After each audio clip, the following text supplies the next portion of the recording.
Hello, collective. Tingnan natin kung para sa itong sitwasyon na to, okay? Kung ito yung sitwasyon mo ngayon, ito ay timeless. At kung hindi para sa'yo, huwag mo ipipilit. Para hindi ka ma-trigger.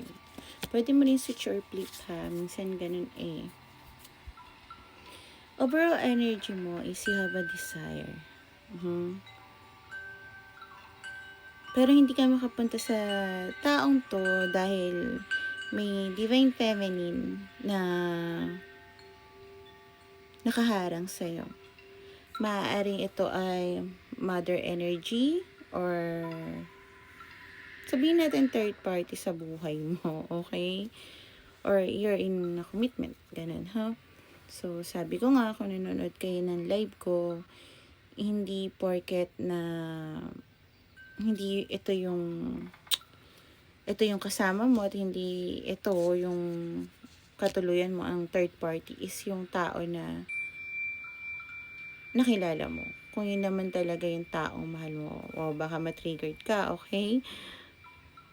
So, parang this time, marami ka nang nakukuha na proof na yung taong kasama mo sa kasakulo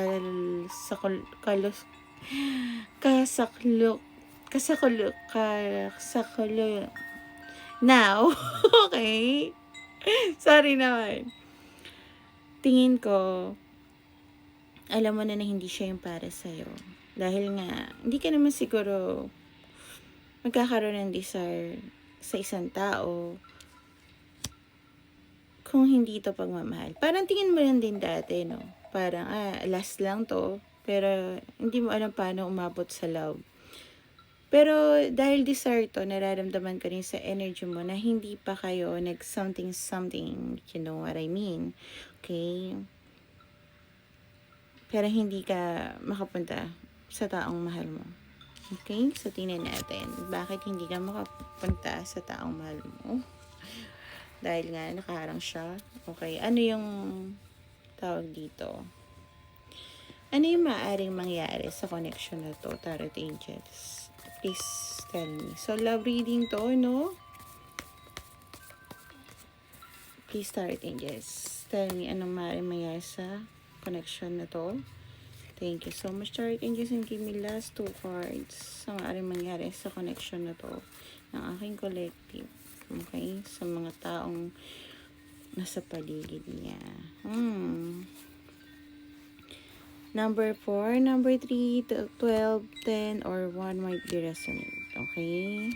Aries, Sagittarius. Yep. Collective. Tingin ko,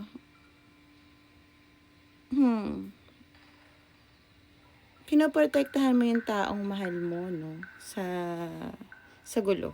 Yun yung nararamdaman ko. Kaya hindi ka makapunta sa kanya, no?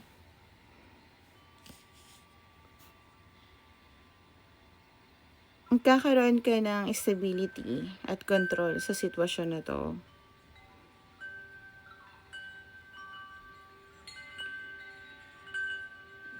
May mga bagay ka na kinokontrol na akala mo makokontrol mo. Yung stability na pinaglalaban mo sa ngayon, hindi siya magiging successful. I'm sorry kung medyo tingin mo pwede mong hawak yung isa habang nakikipag-usap ka sa isa ay hindi.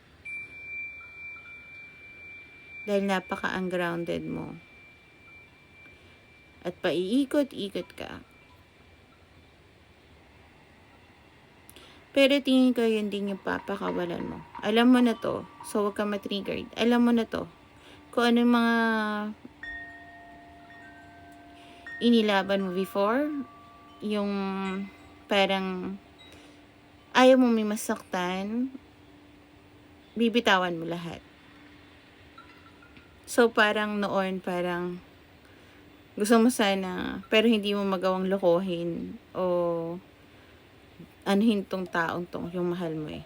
So, lahat ng bagay na stability mo ngayon, handa kang bitawan to lahat. Para magkaroon kayo ng kung halimbawa kayong dalawa is naka-stagnant, itong taong mahal mo, magkakaroon kayo ng brand new beginning. Pagkabitaw mo ng mga bagay na dapat na hindi na para sa'yo. Yung mga stability mo ngayon. Na actually hindi siya stability.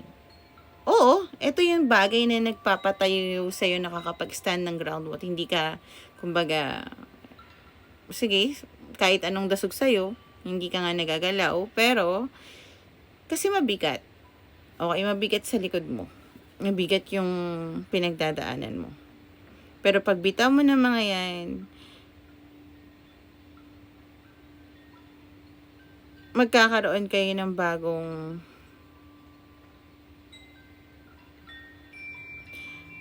kung hindi kayo nag-uusap, magkakaroon kayo ng pagkakataon makapag-usap. Ikaw yung gagawa nun dahil ikaw yung emperor. Bibitawan mo yung pagiging King of Pentacles para sa bagong yugto ng destiny mo. Hindi pa to yung destiny na kasama yung tao. Ibig sabihin, ng taong mahal mo, bibitawan mo muna lahat. Pagkabitaw mo, titingnan mo muna yung sarili mo. At dahil doon magkakaroon ka ng good lucks. Good lucks, talagang S with S siya.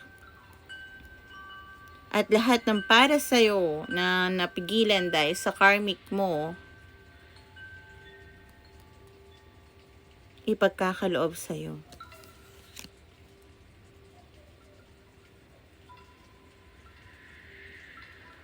Ay.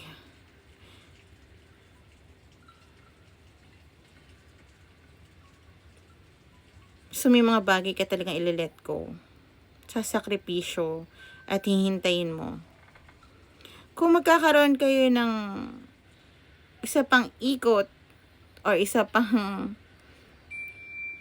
pag-meet nyo ng taong to, ng mahal mo,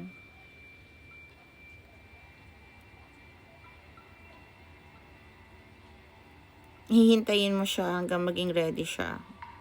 Or hanggang napatunayan mo sa sarili mo na karapat-dapat ka sa kanya. Kailangan mo i-release yung pagiging controlling. Magiging feeling trap ka pa rin. Kasi magkakaroon ka ng self-limiting belief sa sarili mo. Self nga. Sure. Pero kailangan mo i-release yun. Kasi kung dati naging option mo tong taong to, ayaw na ng taong to maging option. At doon yung medyo natitriggered ka na parang, teka lang, yung sakripisyo ko ba mapupunta sa wala? Or ano na mangyayari?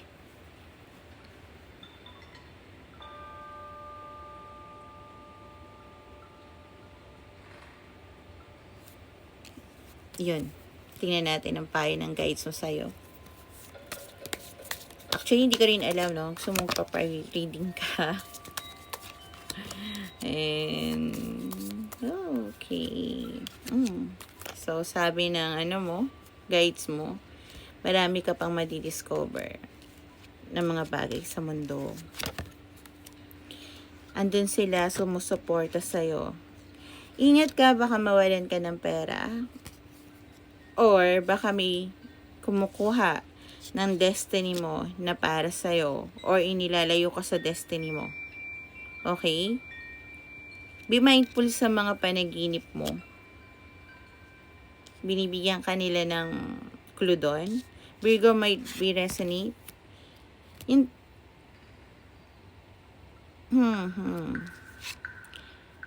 Mahalin mo ang sarili mo. Protektahan mo din ang sarili mo. At kumato ka sa pintuan. Number 752 might be resonate. Kumato ka lang sa kanila. Tutulungan ka nila. Okay? Collective. So, sana nakatulong to sa'yo. Bye. Make a better choice.